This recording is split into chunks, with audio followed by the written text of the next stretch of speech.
लढत राहिलो ना आतापर्यंत. ही निवडणूक बघितली विधानसभेची, ते मोठं षडयंत्र रचलं गेलं.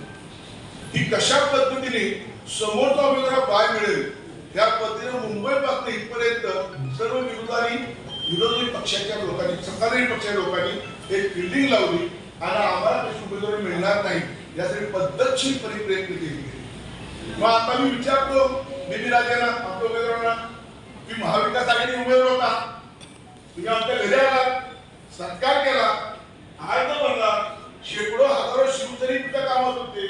मोठ्या महाराजांनी एक आम्ही अशा पद्धतीने उतरलो होतो की मोठ्या महाराजांची निवडणूक होती, पण ती आमची लढाई होती. कारण उद्धव साहेबांनी बसवले ते पडले पाहिजे ह्या भूमिकांनी सर्व शिवसैनिक राबले. गाव आधी 15 राजीनामा माघार घेतली. तुम्ही राज्यात मान्य आहे, पण प्रजेला आणि शिवसैनिकाला अधिकार आहे, तुम्ही सांगायला पाहिजे आम्हाला का तुम्ही माघार घेतली. आणि माघार घेतल्यानंतर राजूला काय उमेदवार केली. राजूला तो म्हणजे तिथं तुझं कोण राबलं, शिवसैनिकच राबले. कुठे गेले तर काँग्रेसचे सेक्रेटरी नेते, राष्ट्रवादी नेते सेक्रेटरी कुठे गेले होते, राजेंचा गट कुठे गेला होता, राजेंच्या सासूबाई कुठे काम करतात कबीरमध्ये गेल्या होत्या. तिकडे एक पक्ष, सासूबाईचा एक पक्ष. आम्हाला मूर्त समजू नका.